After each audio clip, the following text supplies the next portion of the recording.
បាទជំរាបសួរពូបាទសូមរំខានពូប្រហែលជា5នាទីណាពូណាបាទចង់ឲ្យពូជំរាបឈ្មោះពូបន្តិចហើយទីតាំងដែលពូកំពុងរស់នៅទីនេះគេហៅភូមិអីឃុំអីដែរពូ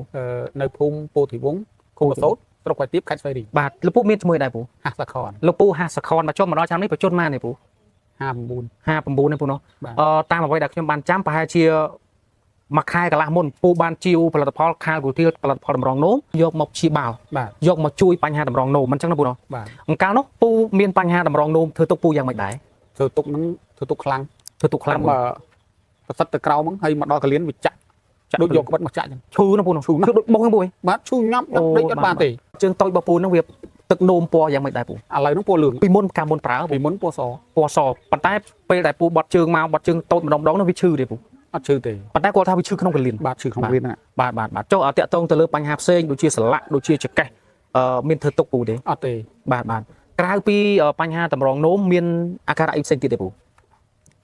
វាមានឥឡូវហ្នឹងធ្វើទុកកាពះដែរតម្រងនោមបាទអាការៈដែលធ្វើទុកខ្លាំងជាងអាការៈផ្សេងៗគឺតម្រងនោមពូតម្រងនោមហ្នឹងបាទឈឺណាពូនោះឈឺណាស់បាទហើយធ្លាប់បានទៅពេទ្យឲ្យពេទ្យគេពិនិត្យមើលទេពូគេពិនិត្យមើលគេថាមិនដែរពេទ្យគេថាលោកពូចិត្តលៀងឈាមហើយអូយបងប្អូននេះសម្ដីលោកពូហាសខនគាត់ថាពេទ្យអ្នកប្រាប់វិជ្ជបញ្ជាថាលោកពូចូលដល់ដំណាក់កាលលៀងឈាមហើយពេលដែលពេទ្យប្រាប់ចឹងពូមានអារម្មណ៍ថាយ៉ាងម៉េចដែរភ័យណាស់បងប្អូនជីវិតចុងក្រោយហើយបាទចុងក្រោយបាទយ៉ាងម៉េចបានពូងាកមកប្រើខាលគូធាលនេះវិញពូងាកមករកប្រើហ្នឹងមុនដំបូងខាលគូធាលបាទខ្ញុំដាក់តែមួយគ្រាប់សាកមើលខ្ញុំលេបពេលថ្ងៃចឹងដល់ពេលលេបមកស្បកវាបាត់តែហ្មងបាទទេពូ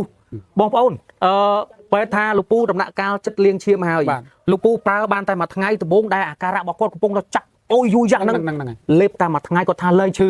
បងប្អូនគាត់ថាផលិតផលនេះអាចឆារយៈទេខ្ញុំមិនឲ្យបងប្អូនជឿទេខ្ញុំចង់ឲ្យបងប្អូនសាកដោយលោកពូសខនខ្ញុំចង់បងប្អូនសាកមិនគាត់ឲ្យបងប្អូនជឿទេពូកំពុងតែឈឺហើយប្រើអាហ្នឹងទៅស្រាប់តែបាត់ឈឺវាអត់ឈឺលែងឈឺគាត់ដែរប៉ុន្មានប្រើប្រហែលថ្ងៃបានលែងឈឺ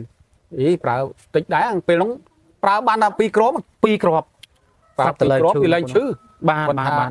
នោមអីវាអត់សូវស្រួលអញ្ចឹងបាទអញ្ចឹងលោកពូធម្មតាផលិតផលនីមួយគឺដូចជាផលិតផលនេះគឺ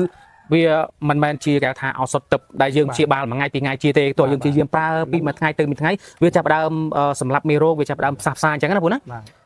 ពូប្រើផលិតផលនេះអស់ប៉ុន្មានកំប៉ុងដែរអស់2គេថាកន្លងមកនោះពូប្រើអស់បាន2កំប៉ុងហើយបាទដែលអាការៈពេទ្យថាចិត្តចូលដំណាក់កាលលៀងឈាមហើយពូប្រើអស់2កំប៉ុងបន្ទាប់ពីប្រើអស់2កំប៉ុងនោះពូបានទៅឲ្យគេពេទ្យវិនិច្ឆ័យឲ្យគ្រូពេទ្យវិនិច្ឆ័យរោគប្រសាទៀតទេពូទៅពេទ្យថាមិនដែរពេទ្យថាតម្រងនោមលោកពូដូចរៀងឡើងវិញបាទអញ្ចឹងគាត់ពិនិត្យមុនដំបូងតាម22ទេបាទវាចុះអស់នៅសល់22ទេកាលមុនប្រើហ្នឹងវានៅប្រហែល22ហ្នឹង22បាទឥឡូវដល់ពេលទៅពិនិត្យហ្នឹងគេថាឡើង30ជាងបាទឥឡូវមានន័យថាបន្ទាប់ពីប្រើហ្នឹងទៅពិនិត្យផ្សារទៀតបែរថារៀងគ្រាន់បើហើយគ្រាន់បើបាទបងប្អូនដំណាក់កាលលៀងឈាមមិនងាយទេលោកអ្នកមិនធម្មតាទេអរគុណលោកពូដែលជឿជាក់ជាមួយនឹងផលិតផលខាលគូធាលចុងក្រោយលោកពូមានអីផ្ដាំផ្ញើទៅកាន់អតិថិជនរបស់យើងដែលគាត់មានអាការៈដោយលោកពូឲ្យគាត់មកប្រើប្រាស់ផលិតផលខាលគូធាលដោយលោកពូដែរជួយលោកពូមានប្រសាសន៍តិចទៅបងប្អូនណាឈឺតម្រងនោមដែលថាធ្ងន់ឲ្យមកប្រើប្រាស់នេះទៅវារឿងថាវិជាបាទប្រើអស់បានប្រហែល2ប៉ុង3ប៉ុងវាធូរបាទតែយើងប្រើតទៀតទៅវាអាចជាបានបាទរាល់ថ្ងៃនេះពូកំពុងតែប្រើថ្នាំពេទ្យផងហើយនឹងផលិតផលនឹងផងណាពូណាអញ្ចឹងចង់បញ្ជាក់ពូថាផលិតផលនេះគឺវាអត់ប៉ះពាល់ជាមួយថ្នាំពេទ្យទេពូកំពុងតែប្រើប្រាស់ផលិតផលថ្នាំពេទ្យដើម្បីព្យាបាលអាការៈផ្សេងរបស់ពូនឹងពូចេះតែហូបទៅតែនេះវាជួយបានតែតម្រងនោមទេណាពូណាតាំងពីគ្រោះតម្រងនោមញឹកនោមអ៊ូលនោមទាស់កុហលកាហាយចុកស៊ីតចាក់ដោតក្នុងកលៀនគឺខាលគូធាលនេះអាចជួយបានឥឡូវបន្ថែមមួយទៀតសម្រាប់បងប្អូនស្ត្រីដែលមានបញ្ហារោគស្ត្រីអ្នកនោមខ្ទុះនោមឈាមងាកមកប្រើប្រាស់ខាលគូធាលគឺអាចជួយបានត្រូវដែរអញ្ចឹងអ្នកដែលមានបញ្ហារោគស្ត្រីធ្លាក់សរដូវមិនទៀងឬតាក់ទងនឹងរោគស្ត្រីពូណាអ្នកដែលមានបញ្ហានោមខ្ទុះនោមឈាមឬក៏បញ្ហាដែលគេថាប្រមេះទឹកបាយខាលគូធាលនេះគឺជួយបានពូណាអរគុណច្រើនពូចុងក្រោយជូនពរឲ្យពូឆាប់ជាសះស្បើយលហើយពីរោគ100%ណាពូណាអរគុណជំរាបលាពូជាតំង